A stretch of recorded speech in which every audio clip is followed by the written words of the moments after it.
So the IVF center literally handholds the mother through the 9 months, literally then. We don't handhold for 9 months. But Usually, initially, 12 weeks, 12 to 12 14 weeks. 12 to 14 weeks. Then you think the And, baby is safe. Yeah, baby is safe. Whatever abortions occur, if you see the pregnancy loss divided trimester wise, so 80 to 90% of the losses occur in the first trimester, first 12 weeks of pregnancy. Because usually, the nature also doesn't want a faulty gamete to implant and faulty baby to grow. Absolutely. So that is the nature's way only of getting rid of whichever is not chromosomally competent baby. Supposing some defect is there or not, nature takes care.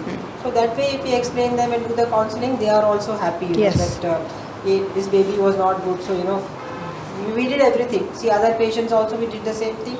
It's going on, but for you it is so. It is the one-time phenomenon only. Next time it may not happen because sometimes wrong type of sperm, as he was telling you, those can combine and you may have this. So second trimester again some. But once you cross the second trimester and you reach your 24 weeks of pregnancy, from there onwards you go up to 28 weeks. Yes. 28 weeks is the period of viability, where the baby can survive outside on its own. That definition of viability also has come down by few weeks now. When the neonatal cares have increased, we have very good neonatal units. The pediatricians are very apt. The machines are very good. So 26 weeks baby also, 24 weeks baby also, some people are able to see that baby grows and becomes a normal adult like that. So that kind of a fear has gone away from our hearts, that something will happen if it is born premature. So most of the time, what I was answering question is, later on, what losses occur in the final trimester, those are due to certain medical conditions. Like, if the mother has a hypertension, the blood pressure becomes worse, she may start going into labor. She has diabetes, that becomes worse. Or she has some cord round her neck, something the baby may sometimes, very rarely, of course, that cause is very rare. But sometimes, these are the only causes like hypertension, diabetes, like heart disease. Those are all can sometimes lead to an autoimmune also, like, some immunological factors like that. They may have a early delivery, but we need not fear that much like in olden days, because we are able to take that baby forward and it will live. Yes. And twins also. Twins is a very common cause of premature labor in our kind of pregnancies, in the sense because twins incidence is about 20%, 20 to 24% in IVF pregnancies, because we are allowed to put 2 embryos. So when we put 2 embryos, both of them may grow. So that is the thing. Yeah. Interesting. Of course, the very famous Ambani twins are there. And the daughter, I think she had a she also had a twin baby through IVF. Isha. Yeah. That's through IVF, I guess. Yes. It was through IVF. No, it was reported. It was IVF, right? Isha, even Neeta Ambani had through IVF. She had no babies. And she had, at least that's what I read. Or through surrogacy, we don't know. Back there in UK. Yes, actually I remember when the first news broke out 25 years ago about Neeta Ambani and just the Ambani daughter-in-laws. I think the first question that came to a lot of minds was, would it be the same child? I mean, see, there is a natural pregnancy and then there is IVF. So somehow people felt that if the moment we intervene in the smallest way, that child then will not be like a normal natural child. No, I'm not joking. That was the even biggest. Now the patients come and ask this question, People have that kind of a myth. Yeah, people do. So I think that went on for a while. Still, they have that. Will our baby be normal? like. What you're telling is how they put it in Hindi. मेरा बच्चा क्या normal बच्चे के जैसा रहता है. Yeah, but is it different from a normal child? Yes. I said it's the same child only. You would have conceived inside you. We are doing it in vitro for you, like outside. So the baby is the same baby only. And as he said that we are not allowed to, like ethical issues, we are not allowed to insert any other gene. Indian law also, in FDA law also, everything. Like you cannot even take one cytoplasm and inject inside, anything. So that baby is their baby only. It's not a... Yes. Of course, there are treatment options like sperm donation and egg donation.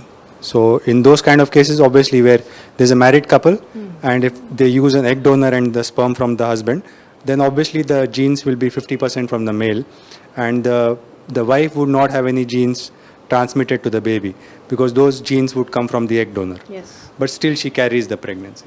So she carries the Same applies for the sperm donor as well. Yeah, true. No, I think I'm not joking. My grandmother, I would tell her, we would have these. So 2 generations, like many families, my family was in a village and very well to do, but in a village. And you look at everybody's family tree, 6 children, 8 children, and a lot of them. I used to ask my grandmother, and my great grandmother, she was there for a few days. I could have these kind of conversations, and we would ask them, what stress to have 8 children and all that. And they would say, we didn't even think about it. And हम लोग सोच ही नहीं रहे थे, because we didn't have these 25. They ask us, these daughter-in-laws today, they're going, every time they're going for a test, what is this? What are they testing? So they said, we used to look at life differently. Usme some children would die also, because they didn't know, where things were going wrong. But she said it was such a... Yeah, in the fertility history, like they would say, our 8 kids, 2 we lost. And that loss was also not they would repent and cry for years. They would say, "Dusra ho gaya." Yeah. So everything was God's gift. Yeah. If it happened, it was God's gift. If it didn't happen, it was God's gift. And the whole way of looking at life was so different. Things have changed. So we've come a very long way from that kind of a society and culture. And all of you have really filled us with so much information and a sense of direction. What I take away the most from this very evolved conversation is that there is a whole possibility out there if you are not able to conceive naturally, which is very well thought out, very well graded, fully equipped with tests and technologies. So it is, the possibility ratio today is very high that you will find a solution. And the joy of motherhood, which is considered the greatest joy in the world, can be yours. I mean, I don't even want to talk about the social stigma and this and that, because that is whatever it is, as much as you take in your head. But if you put all that aside, just the right to parenthood. Yes. Like ma'am was saying when we were hanging on, it is just a right to be a parent and to have the joy of having a child, an extension of yourself possible. And while we say Mother's Day, great, this, that, there will be a whole million women who are like, I'm not able to be a mother. So there cannot be a more important conversation than this one. And I'm so grateful and so thankful, that you're here today. And you shared all your precious knowledge, which has been built over decades, and all your understanding of technology. And especially, really, Samit, thank you for putting in all the conversation about, one is the legal and the procedural aspects, but also the men. Because somehow in all this conversation, the men get left out, like as if you can become mother on your own, just like that, I mean, I don't know. You need me. In India, why this is a one-sided conversation, I've never understood. Even if it's a problem, it's only the woman. If it's a solution also, it's only the woman. So I think it has been a very overwhelmingly 360-degree conversation. I really thank all of you for participating in this, for coming here and sharing your knowledge. Thank you. Thank you.